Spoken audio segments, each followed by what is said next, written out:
अब करुणा का एक सवाल है बहुत महत्वपूर्ण, जरा उसको सुनते हैं। जी भैया। पंडित धीरेन्द्र शास्त्री जी, मेरा जो सवाल है वो दरअसल एक आरोप को लेकर है। एक आप पर आरोप ये लगता है कि आप भारत में मुस्लिम विरोधी बयान देते हैं, लेकिन जब पंडित धीरेन्द्र शास्त्री जी मुस्लिम देशों में जाते हैं तो वहां पर आप उनकी तारीफ करते हैं। ये फर्क क्यों? पता नहीं, आरोप तो आप पे भी लगा है कि पड़ोसन को लेके भाग गए। आरोप तो कोई किसी पे कुछ भी लगा सकता है, आरोप है। हम आप पे आरोप लगा रहे कि आप पड़ोसन लेके भाग गए, अब देते रहो जवाब।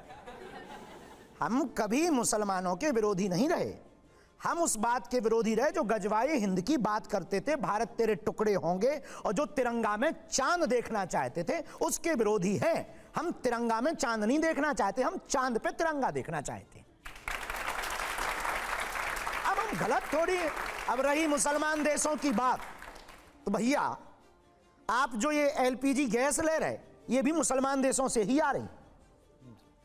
आप ये जो अपने यहां पर जो पेट्रोल फूंक रहे, वो भी अरब देशों से ही आ रहा। तो मुसलमानों के विरोधी होते तो हम रस खान के दोहा ना गाते, रहीम के दोहा ना गाते, रस खान के छंद ना गाते, डॉक्टर अब्दुल कलाम को सलूट ना करते। हम उन मुसलमानों के विरोधी हैं जो खाते भारत का, गाते पाकिस्तान का है। और ये होना कोई बुराई नहीं है, और यदि ये बुराई है तो ये आरोप आप लगाते रहिए, हम भी तुम पे लगाते रहेंगे पड़ोसन ले गए। लेकिन ये जब आप पड़ोसन वाली बात कह रहे हैं तो आपकी कही हुई एक बात लोग बहुत वायरल करते हैं, वो जरा सुन लेते हैं। अब इनका पड़ोसन वाला वीडियो अगर कहीं मिला तो वो भी प्ले करूंगा, पहले ये देखिए। हम जो है आज दुबई आ गए हैं, बहुत अद्भुत जगह है, प्राकृतिक सुंदरता में कंस्ट्रक्शन की सुंदरता, यहाँ के लोग भी बहुत विनम्र हैं और अद्भुत सुरक्षित जगह है। पूरे विश्व में सबसे ज्यादा सुरक्षित कंट्री है दुबई। यहाँ के लोगों की एक और सबसे बड़ी अद्भुत बात है कि सभी कल्चर का, सभी मजहब का स्वाभाविक रूप से सम्मान है। आप दुबई के बारे में ये जो बातें कह रहे हैं आपने निश्चित महसूस की होंगी, लेकिन फिर लोग ये पूछते हैं कि अगर वहां इतनी अच्छाइयां हैं तो हिंदुस्तान के मुसलमान में क्या खराबी? नहीं, हिंदुस्तान की मुसलमानों में खराबी होती तो हम सभी मुसलमानों को गालियां ना बकते, देश निकाले की बात ना करते। मुसलमानों में खामियां नहीं है, मुसलमानों में रहने वाले ही कुछ मुसलमान जो पत्थर फेंकते, जो राम जी को काल्पनिक कहते, जो टिप्पणियां करते, जर्जिस अंसारी जैसे लोग जो टिप्पणियां करते, भगवान कृष्ण को 5 वक्त नवाजी बताते, जो कांवड़ियों को आतंकवादी कहते, हम उनको छेड़ते हैं भैया। जो हमें छेड़ते हैं हम उनकी ठटरी मारते। तो आपने ये कोई गलती नहीं है। और आपने ये जो वीडियो दिखाया, आपने तो बहुत कम प्ले चलाया। हमने तो ऐसे कई देशों के बारे में बोला। ओमान में हमारी कथा हुई, भारत के मुसलमानों ने नहीं हमारी कथा कराई, पर दुबई में रेड कारपेट बिछा करके कथा कराई अपनी, वो भी हनुमान कथा।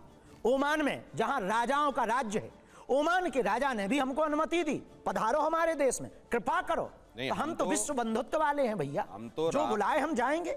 हम तो राम ते अधिक राम कर दासा कहकर ही आपसे बात कर रहे हैं। लेकिन यहाँ पर जो लोग सामने आपके उन वीडियोस पर जो बातें लिखते हैं, उसी में एक बात ये भी है कि अगर वहां पर सर्वधर्म संभाव की बातें शास्त्री जी को दिखाई देती हैं कि भाई सभी धर्मों की बड़ी इज्जत है, तो यहाँ पर हिंदू राष्ट्र की बातें वो क्यों करने लगते हैं? क्यों 1947 से यहाँ सर्वधर्म संभाव अब हम वो समझा दें, पूरा बोलने का हमें मौका दिया जाए। 1947 में देश का बंटवारा हुआ। बंटवारा क्यों हुआ? जिन्ना ने मांग की कि हमें अपनी मजहब के लोगों के लिए अलग जगह चाहिए। ये बात तो आपने पढ़ी, बात बिल्कुल सही है।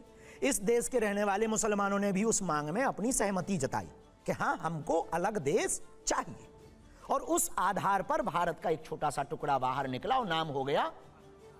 तो सब मुसलमानों को वहां चला जाना चाहिए, पर नहीं गए। जिन्हें भारत से प्यार था वो यहां रह गए कि हमारे पूर्वज यहीं रहे, हम भी यहीं रहेंगे, हम पाकिस्तान नहीं जाएंगे। ये बेहतर बात है। लेकिन जब मुसलमानों की मांग पर, जिन्ना की मांग पर एक देश पाकिस्तान इस्लामिक देश हो सकता है, तो शेष बचे हुए हिस्से को हिंदू राष्ट्र क्यों नहीं होना चाहिए?